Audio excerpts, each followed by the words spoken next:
મિત્રો વિડીયોમાં તમારું સ્વાગત છે। સૌથી મોટા સમાચાર આપણને મળી રહ્યા છે। ઘેરના મેળાની અંદર આવું થયું છે। ઘેરના મેળાની અંદર કઈ ઘટના બની છે, શું છે સમગ્ર મામલો આપણે જાણવાના છે। વિડીયોને છેલ્લે સુધી જોજો અને ચેનલ પર નવા આવ્યા હોય તો ચેનલને સબસ્ક્રાઇબ કરી નાખજો। જેમ કે દર વખતની જેમ ઘેરના મેળાની અંદર આ વખતે પણ જોરદાર આયોજન કરવામાં આવ્યું છે। પરંતુ આજની વિડીયોની અંદર આપણે વાત કરવા જઈ રહ્યા છે કે ઘેરના મેળાની અંદર એટલે કે 16 માર્ચ એટલે કે અત્યારે યોજાઈ રહેલો છે। અત્યારે જે 12 વાગી ચૂક્યા છે। અત્યારે જે દર વખતની જેમ આ વખતે જે લાખો લોકો ભેગા થઈ ગયા છે। 12 વાગ્યા તો 12 વાગ્યા પહેલાં જ લાખો લોકો ભેગા થઈ ગયા છે એવું કહેવામાં આવી રહ્યા છે। આ વખતે જે ઇતિહાસ એટલે કે ઇતિહાસ રસવા જઈ રહ્યું છે। કવાંટ ખાતે ઘેરનો મેળો એટલે કે આદિવાસી ટ્રાઇબલ એરિયામાં ભરાતો ઘેરનો મેળો આ વખતે ઇતિહાસ રચી શકે છે એવું કહેવામાં આવી રહ્યું છે કે આ વખતે કેમ કે અલગ અલગ પ્રકારની જે એક્ટિવિટી પણ ત્યાં આગળ બતાવવામાં આવી રહી છે। અલગ અલગ પ્રકારની ત્યાં ઘણા બધા સુવિધાઓ પણ ઉપલબ્ધ કરવામાં આવી છે। દર વખતની જેમ આ વખતે જે સરકાર દ્વારા પણ ઘણી બધી સુવિધાઓ ત્યાં ઉપલબ્ધ કરવામાં આવી રહી છે કે વિદેશથી લોકો પણ ઘણા બધા આવી રહ્યા છે। આ વખતે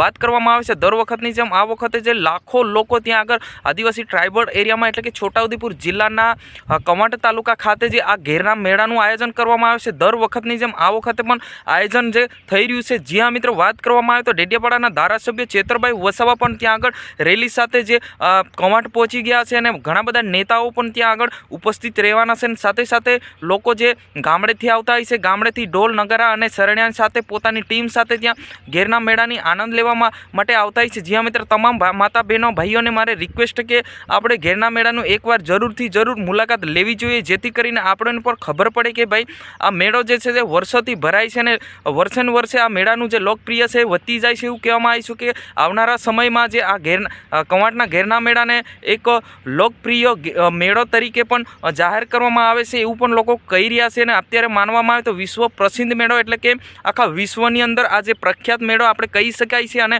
જે વિદેશથી એટલે કે અમેરિકા, યુએ આવા બધા જે દેશથી લોકો આવતા હોય છે આદિવાસી ટ્રાઇબલ એરિયામાં આખા ભારત દેશની અંદરથી આ લોકો જોવા માટે મેળાનું આનંદ લેવા માટે આવતા હોય છે। જ્યાં મિત્રો આ જાણકારી તમને કેવી લાગી છે, જાણકારી સારી લાગી હોય તો અમારી ચેનલને સબસ્ક્રાઇબ કરી નાખજો। હું તમારો દોસ્ત શૈલેષ ભીલ। જય હિન્દ।